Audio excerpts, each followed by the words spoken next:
मध्य प्रदेश भीषण ठंड और घने कोहरे की दोहरी मार झेल रहा है। रविवार की सुबह से ही प्रदेश के बड़े हिस्से को कोहरे की मोटी चादर ने ढक लिया, जो सोमवार को और घनी हो गई। राजधानी भोपाल में सीजन का अब तक का सबसे घना कोहरा दर्ज किया गया, जहां दृश्यता 20 मीटर से भी कम रह गई है।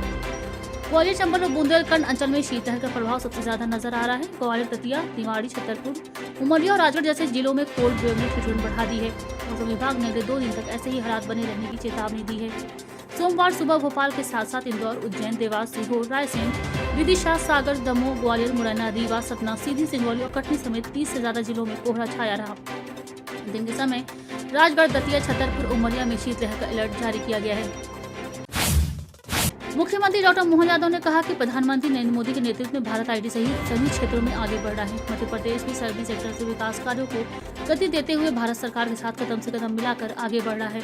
तकनीक के इस समय में आईटी का विशेष महत्व है। इसके दृष्टिगत दोनों राज्यों में युवाओं को रोजगार के बेहतर अवसर मिले। इस उद्देश्य से स्टार्टअप, इनोवेटर्स, उद्योगपतियों से संवाद के लिए जयपुर TIE ग्लोबल समिट आयोजित की जा रही है। मध्य प्रदेश सरकार ने पड़ोसी राज्य राजस्थान के साथ पुराने वर्षों विवाद को खत्म कर पार्वती, काली सिंधी, चंबल PKC परियोजना पर काम शुरू कर दिया है। मुख्यमंत्री डॉक्टर मोहन यादव ने सोमवार को जयपुर विमानतल पर मीडिया से चर्चा में ये विचार व्यक्त किए। सीहोर जिले के इछावर विधानसभा क्षेत्र में सोमवार को सियासत का तापमान अचानक तेज हो गया। कांग्रेस के वरिष्ठ नेता एवं पूर्व मुख्यमंत्री दिग्विजय सिंह ने वहीं से पदयात्रा का शंखनाद किया, जिसे भाजपा का अजय किला माना जाता है। ये वही इलाका है जहां से 8 बार विधायक रह चुके राजस्व मंत्री करण सिंह वर्मा और केंद्रीय मंत्री शिवराज सिंह चौहान का गहरा राजनीतिक प्रभाव माना जाता है। ऐसे में दिग्विजय सिंह का यहाँ से सीधे संघर्ष का ऐलान केवल एक यात्रा नहीं, बल्कि सत्ता की नींव को चुनौती देने वाला संदेश है। राजनीति में जहां नेता VIP कल्चर में सिमटते जा रहे हैं, वहीं 78 वर्षीय दिग्विजय सिंह ने ग्राम खेरी में साधारण कार्यकर्ता मांगीलाल पटेल के घर रात बिताकर संगठन को भावनात्मक संबल दिया। उन्होंने कार्यकर्ताओं के साथ जमीन पर बैठकर भोजन किया, उनकी समस्याएं सुनी और गुटबाजी से ऊपर उठकर संगठन को मजबूत करने का आह्वान किया। मध्य प्रदेश के डिप्टी CM जगदीश देवड़ा ने विपक्षी घेराबंदी का कड़ा पलटवार किया है।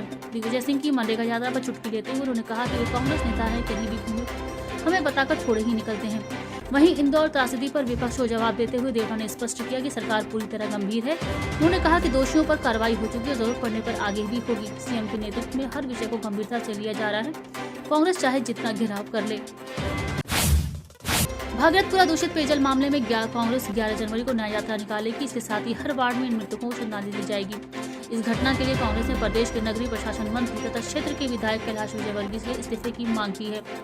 इस प्रदर्शन को लेकर शहर के सभी ब्लॉक अध्यक्ष, पार्षद और नेताओं को बुलाया गया।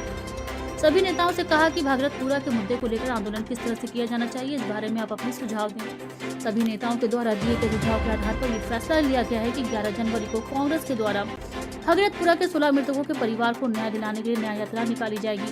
ये न्याय यात्रा बड़ा गणपति चौराहा से शुरू होगी और अजवाड़ा पर अहिल्या प्रतिमा पर आकर समाप्त होगी। इस यात्रा के माध्यम से इन सभी मृत व्यक्तियों के परिवारजनों के लिए न्याय मांगा जाएगा। सोमवार को एक और व्यक्ति की जान जाने के बाद भागीरथपुरा में मौतों का कुल आंकड़ा 17 तक पहुंच गया है।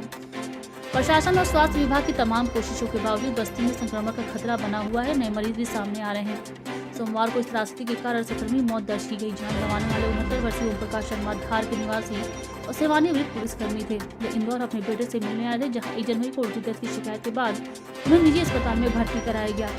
इलाज के दौरान उनकी किडनी में संक्रमण पाया गया और हालात बिगड़ने पर उन्हें वेंटिलेटर पर रखा गया, लेकिन सोमवार सुबह उनका निधन हो गया। नेता प्रतिपक्ष उमंग सिंघार ने कहा कि इंदौर में पीड़ित परिवारों से मिलने जा रहे कांग्रेस नेताओं को रोका जाना बेहद निंदनीय है। कल मैं स्वयं भागीरथपुरा जाकर वहां के नागरिकों से भेंट करूंगा। इस संकट की घड़ी में मैं और कांग्रेस पार्टी का हर कार्यकर्ता और हर नेता भागीरथपुरा के नागरिकों के साथ मजबूती से खड़ा है। उन्होंने कहा कि इंदौर के लोगों को अपनी आवाज उठाना चाहिए और इंदौर को कैसे बचाया जाए, इस पर विचार करना चाहिए। समाधान योजना में निर्धारित लक्ष्य के अनुसार उपलब्धि नहीं प्राप्त होने तथा कार्य में लापरवाही पर अधिकारियों का ट्रांसफर नहीं, डिमोशन किया जाएगा।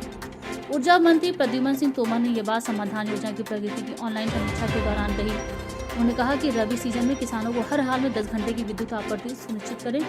मंत्री तोमर ने सर्किलवार योजना की प्रगति की समीक्षा की। ऊर्जा मंत्री तोमर ने कहा कि समाधान योजना में जो सर्किल सबसे अच्छी उपलब्धि अर्जित करेगा, उसके अधीक्षण यंत्री को 50,000 रुपए का इनाम दिया जाएगा। कंपनी क्षेत्रांतर्गत प्रथम सर्किल को 25,000 रुपए और सर्वश्रेष्ठ सहायक यंत्री को 11,000 रुपए का पुरस्कार दिया जाएगा। संबंधित के गोपनीय क्षेत्रावली में भी इसकी एंट्री की जाएगी। कड़ाके की ठंड के बीच प्रदेश भर के चौकीदार आज भोपाल पहुंचे थे और राजधानी भोपाल की जेल पहाड़ी विकास भवन के सामने अपनी मांगों को लेकर प्रदर्शन किया। सरकार से न्यूनतम वेतनमान देने की मांग कर रहे चौकीदारों ने सरकार के खिलाफ नारेबाजी की व ज्ञापन सौंपा।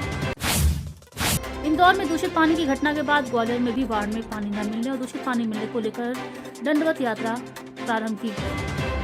ग्वालियर के फूलबाग से लेकर परिषद तक पार्षद ब्रजेश श्रीवास्तव ने यात्रा प्रारंभ की। हालांकि उनकी यात्रा उस समय चर्चा का विषय बन गई, जबकि पार्षद के समर्थक उनकी दंडवत यात्रा के दौरान सड़क पर गद्दे बिछाते हुए चल रहे थे।